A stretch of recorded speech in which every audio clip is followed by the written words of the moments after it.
자, 오늘은 로마서 강의 세 번째 시간으로 로마서 2장 1절에서 16절의 말씀을 가지고 함께 은혜를 나누어 보고자 합니다. 우리는 지난번 로마서 1장 후반절에서 인간이 복음을 받아들이지 못하고 있는 인간의 정체성과 이로 인해 하나님의 진노를 자초하는 인간의 실상에 대해서 살펴보았습니다. 하나님을 알만한 것이 모든 만물과 자연에 보이고 있지만 극구 하나님을 부인함으로 각종 불의와 악행을 일삼고 더러운 정욕의 노예가 되어 금수와 버르지만도 못한 삶을 살아가므로 도리어 하나님의 진노의 대상이 되어버린다. 자, 오늘의 그 말씀은 하나님을 잘 믿는 사람들, 바로 이런 분들에게 이것 못지않은 큰 죄가 있다는 것을 가르치고 있습니다. 그것은 남을 판단하고 정죄하는 것입니다. 이것은 기독교인이면서도 남을 판단하고 비판하고 정죄하는 것에 대한 심각성을 깨닫지 못해서 그 대수롭지 않게 여겨 쉽게 그리고 일반적으로 저지르고 있는 죄악이라고 말씀하고 있습니다. 믿음이 좋다고 하는 분들 중에 남을 판단하고 정죄하는 분들이 있습니다. 그러면 허랑방탕하여 온갖 죄를 저지르는 사람과 하나님을 믿으면서 남을 판단하고 정죄하는 사람 중에 누구의 죄가 더 큰 것입니까? 믿는 이들 대부분은 불신자 중에 불의와 악행을 행하는 사람보다 자기들은 선하고 깨끗하고 죄가 없다라고 생각하고 있습니다. 인터넷에 실린 글 중에 진짜 무서운 사람이라는 글이 있습니다. 제가 그 말씀을 제가 한번 읽어드리겠습니다. 새벽기도 한 번도 안 빠지는 권사의 눈길이 무섭다. 11조 꼬박꼬박 자라는 집사의 눈길이 무섭다. 40일 금식기도 다녀온 권사의 눈길이 무섭다. 크고 건강한 교회 다니는 성도가 무섭다. 신학박사 학위를 받은 신학박사의 눈길이 무섭다. 성도들이 제법 많은 교회를 맡고 있는 담임 목사의 눈길이 무섭다. 왜 무서운 것입니까? 은근히 남을 판단하고 정죄하기 때문이죠. 예수님 당시 바리새인들이 그랬습니다. 이들은 율법을 철저히 지키고 율법대로 계명대로 살기 위해서 더 많은 규정을 만들어 지켰습니다. 이로 인해 나온 것이 바로 탈무드입니다. 이들은 양념의 11조조차 하나님께 드리는 열성이 있었습니다. 그러나 그들의 경건과 열심은 광기로 변해버렸습니다. 죄 짓는 사람들을 돌로 쳐 죽일 정도였습니다. 요한복음에 보면 간음 중에 잡힌 여인을 예수님께 데리고 오는 장면이 나옵니다. 예수님에게 이 간음하는 여인을 어떻게 했으면 좋겠습니까? 라고 묻지 않습니까? 왜냐하면 이들의 규례는 이렇게 간음하다 잡힌 여인에게는 돌로 쳐 죽여야 된다는 이런 규정이 있기 때문에 그렇습니다. 판단하고 정죄하는 죄가 얼마나 무서운 죄인가를 우리는 알아야 합니다. 오늘 본문 1절로 4절의 말씀 표준 세번역으로 제가 읽어드리겠습니다. 그러므로 남을 심판하는 사람이여 그대가 누구이든지 죄가 없다고 변명할 수 없습니다. 그대는 남을 심판하는 일로 결국 자기를 정죄하는 셈입니다. 남을 판단하는 그대도 똑같은 일을 하고 있기 때문입니다. 하나님의 심판이 이런 일을 하는 사람들에게 공정하게 내린다는 것을 우리는 압니다. 이런 일을 하는 사람들을 심판하면서 스스로 그런 일을 하는 사람이여 그대는 하나님의 심판을 피할 줄로 생각합니까? 아니면 하나님께서 인자심을 베푸셔서 그대를 인도하여 회개하게 하신다는 것을 알지 못하고 오히려 하나님의 풍성하신 인자신가 너그러우신가 오래 참으심을 없인 여기는 것입니까? 어느 누구이든 남을 판단하고 심판하는 사람은 하나님 앞에 큰 죄를 저지르고 있는 사람입니다. 우리가 마음에 새겨야 할 것은 남을 판단하는 대로 자신도 똑같이 정죄를 받게 된다는 사실을 잊지 말아야 할 것입니다. 왜 그렇습니까? 남을 심판하는 그 사람 역시 똑같은 일을 행하기 때문입니다. 하나님의 심판이 이들에게도 공정하게 내리게 됩니다. 남을 판단하고 심판하면서 남이 보지 않는 곳에서 똑같이 그 일을 행하는 너도 하나님의 심판을 결코 피할 수 없을 것이라고 오늘 본문에 말씀하고 있습니다. 이것은 하나님께서 인자와 긍휼을 베푸셔서 회개하도록 인도하고 계시다는 사실을 깨닫지 못하고 오히려 하나님의 풍성하신 인자심과 너그러우심과 오래 참으심을 없인 여기는 것이기 때문입니다. 어느 목사님이 성도들과 함께 성경 공부를 하고 있었습니다. 그 목사님이 말씀합니다. 우리는 너나 할 것 없이 모두가 죄인입니다. 우리 모두는 지옥에 갈 수밖에 없는 죄인입니다. 교양이 있는 자나 미련한 자나 똑같은 죄인이다 라고 이렇게 말합니다. 그러자 어느 대학의 교수인 성도가 말합니다. 목사님, 저도 내 속에 죄가 있는 줄을 압니다. 그러나 저런 호랑방탕하고 타락한 사람, 술주정뱅이, 살인범, 가정파괴범, 폭력배들과 내가 같다고 인정할 수는 없습니다. 어떻게 내가 그들과 같을 수가 있겠습니다. 라고 말을 했답니다. 사실 우리는 예수를 믿으면서도 교리로는 바로 나는 죄입니다. 나는 벌레만도 못한 죄인입니다. 지옥 갈 수밖에 없는 죄인이라고 고백을 합니다. 그러나 실제로는 세상에 저 못된 사람들보다는 낫다고 생각하고 있다는 것입니다. 교리로는 지옥에 갈 수밖에 없는 죄인지만 세상에는 나보다 나쁜 사람이 더 많다고 생각하고 있다는 것이죠. 이 말은 결국 무엇을 말하고 있는 것입니까? 나는 나쁜 사람이 아니라는 말입니다. 주님이 우리의 눈을 열어주셔야 자신의 실상을 깨닫게 되고 비로소 남으로부터 나보다 큰 죄인은 없다라는 이런 사실을 우리 스스로가 깨닫게 됩니다. 믿음으로 사는 자들의 죄를 짓는 자들에 대한 그 태도, 나는 의인인데 너는 죄인이다. 바로 이것이 문제입니다. 예수님은 형제에게 노하는 자마다 살인하는 자다. 음욕을 품는 자마다 바로 그것은 음행한 자이다라고 말씀하셨습니다. 우리 모두는 하나님의 은혜로 사는 사람들입니다. 그러므로 다른 사람들에게 죄인이라고 비판할 자격은 어느 누구도 없는 것입니다. 우리 주님은 우리의 마음에 있는 그 죄까지 정죄를 했습니다. 여기서 자유할 사람이 과연 얼마나 되겠습니까?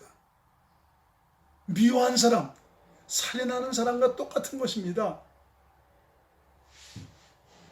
탐욕을 품은 사람, 도적질한 것 똑같습니다. 음란한 마음을 가진 사람, 그 사람은 이미 음행한 사람입니다. 그러니 우리가 죄에서 자유할 사람이 어디 있겠습니까? 우리 주님께서 이런 말씀을 하시는 것은 우리 모두는 죄인이라는 이런 사실을 깨닫게 해주시기 위한 것입니다.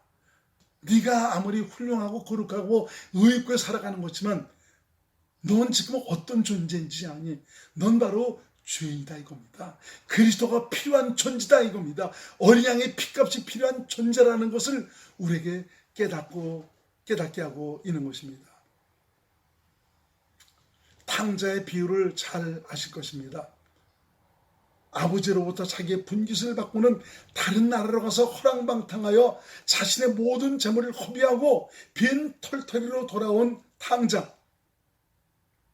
그러나 성경은 첫째 아들도 탕자라는 것을 암시하고 있습니다. 사실 큰 아들은 더 큰 탕자입니다. 초라한 몰골로 돌아온 동생을 불쌍히 여기고 긍휼히 여기는 마음이 도무지 없습니다. 도리어 판단하고 정죄하고 있습니다.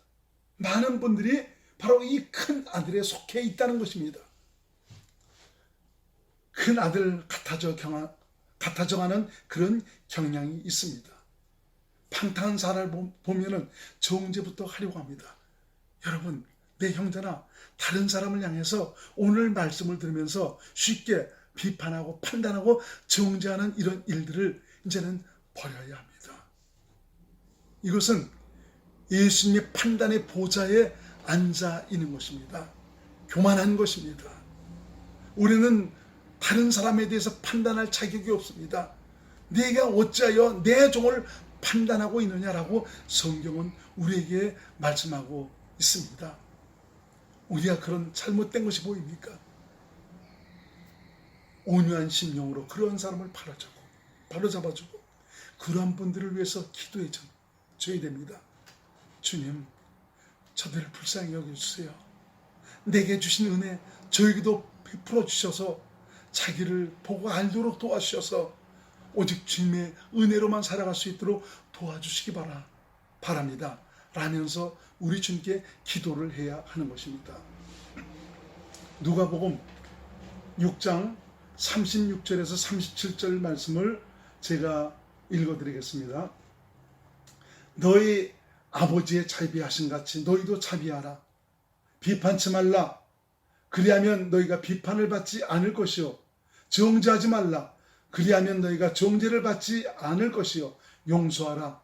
그리하면 너희가 용서를 받을 것이요.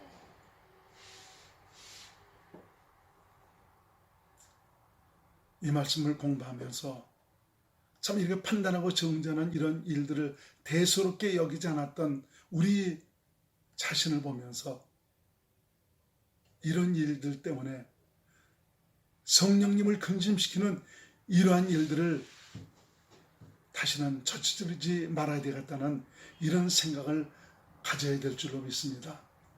오늘 본문 5절에서 8절 표준 세번역으로 제가 읽어드리겠습니다. 그대는 완고하여 회개할 마음이 없으니 하나님의 공정한 심판이 나타날 진노의 날에 자기가 받을 진노를 스스로 쌓아 올리고 있는 것입니다.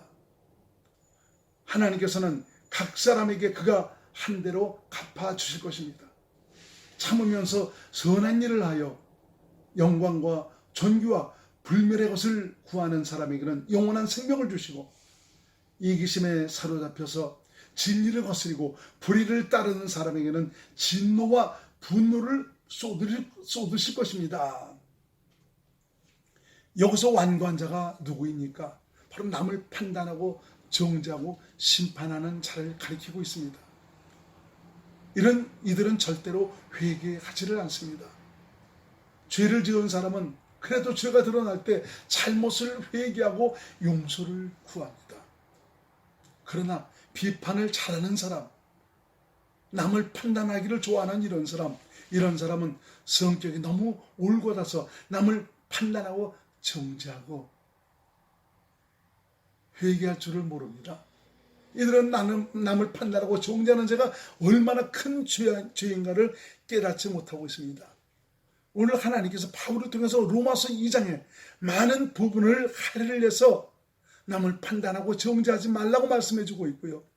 예수님께서도 상상수훈의 말씀을 통해서 남을 비판하지 말라고 주님께서 간곡하게 우리에게 말씀하고 있는 것을 볼 수가 있습니다.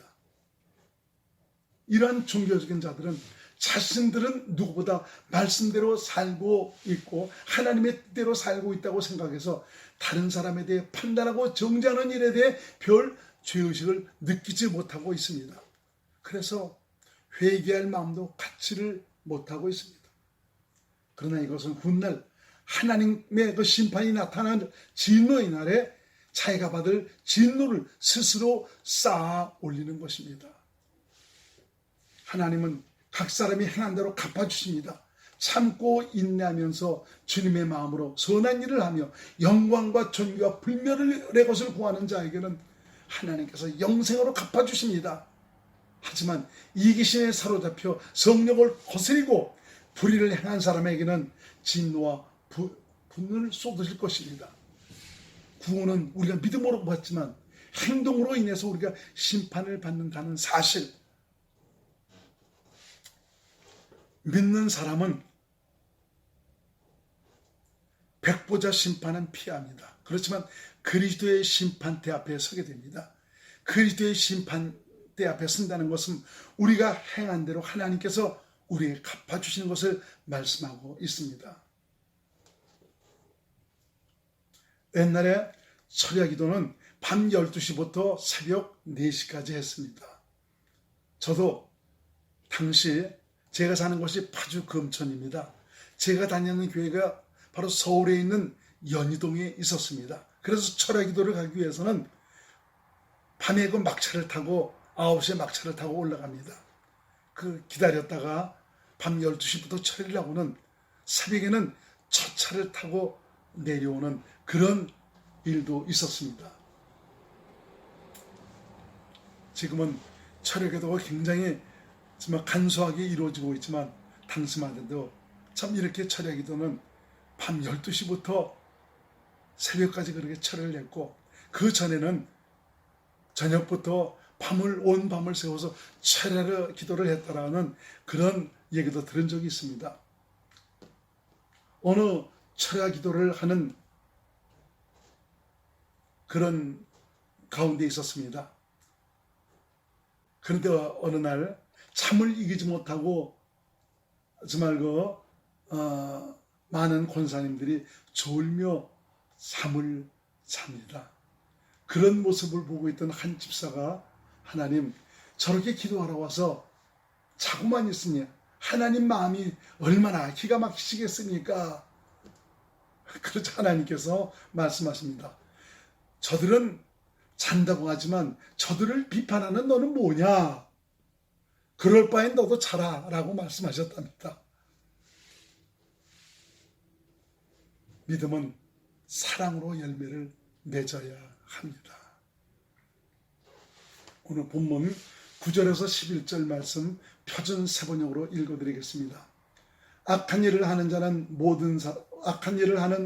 모든 사람에게는 먼저 유대 사람을 비롯하여 그리스 사람에게 이르기까지 환난과 고통을 주실 것이요, 선한 일을 하는 모든 사람에게는 먼저 유대 사람을 비롯하여 그리스 사람에게 이르기까지 영광과 존귀와 평강을 내리실 것입니다.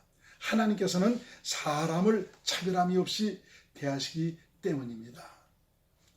악한 일을 하는 모든 사람에게는 유대인이나 헬라인에게나 차별 없이 환난과 고통을 주시지만 믿음으로 행한 자, 곧 성령으로 말미암아 주의 마음을 가지고 선한 일을 행한 자들에게는 유대인이나 헬라인 할 것 없이 영광과 존귀와 평강을 주신다고 말씀하고 있습니다. 악한 일을 행한 자가 누굽니까? 남을 판단하고 정죄하는 사람, 심판하는 사람을 가리키고 있죠. 오늘 본문은 특별히 이 비판하고 판단하고 정죄하는 사람에 대해서 말씀하고 있습니다. 믿는다면 구원받은 자로서의 삶을 살아야 합니다. 생명으로 살아야 합니다. 사랑의 열매로 나타나야 합니다. 옳으냐 그르냐로 서로 물고 먹으면 안 됩니다. 이것은 죽이는 것밖에 되지 않습니다. 예수님의 십자가를 옳으냐 그르냐로 우리가 판단할 수가 있겠습니까? 손양한 목사님을 옳으냐 그르냐로 우리가 판단할 수가 있겠습니까? 예수님을 영접했다는 것은 나를 사랑하셔서 나를 위해 십자가를 지신 예수님을 내 안에 모셨다는 것이며, 그리스도를 믿음으로 산다는 것은 나를 사랑하셔서 내 안에 오신 주님의 사랑을 삶으로 보여주고 나타내고 살고 있다는 것을 말하고 있습니다. 그 사람이 바로 믿음으로 산다는 것은 그 사람을 통해서 나타난 열매를 보고 믿음으로 우리가 알 수 있습니다. 본문 12절에서 15절 말씀 공동 번역으로 제가 읽어드리겠습니다. 율법을 가지지 못한 채 죄를 지은 사람들은 율법과는 관계없이 망할 것이고, 율법을 가지고도 죄를 지은 사람은 그 율법에 따라 심판을 받을 것입니다. 하나님과 올바른 관계를 가질 수 있는 사람은 율법을 듣기만 하는 사람이 아니라 율법대로 실행하는 사람입니다.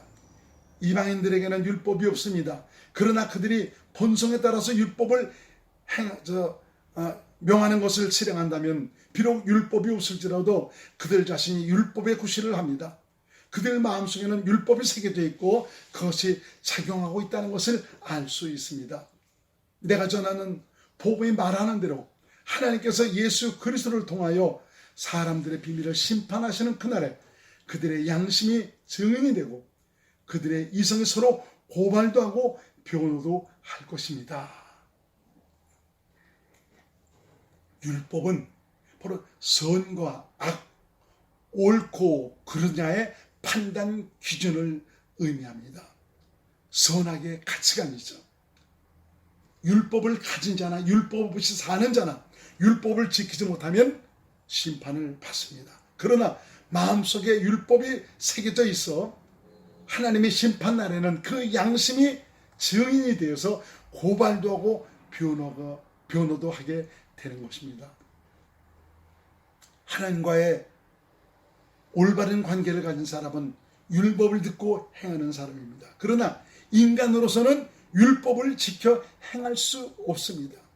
내 안에 오셔서 나와 함께 하시는 예수님께서 성령으로 말미암아 당신의 마음을 주실 때 바로 율법의 요구가 이루어지는 삶을 살 수 있습니다. 주님 주신 마음, 바로 그리스도의 마음으로 살면 주님의 사랑으로 모든 것을 품고 섬기며 믿음으로 행할 수 있습니다. 오늘 말씀을 통해서 비판하고 정죄하는 죄가 얼마나 큰 것인가를 마음속 깊이 깨달으면서 성령의 가르침과 인도하심에 따라 그리스도의 마음으로 오직 주님을 믿음으로 사시는 귀한 믿음의 사람들이 될 수 있기를 주의 이름으로 축원을 드리겠습니다. 감사합니다.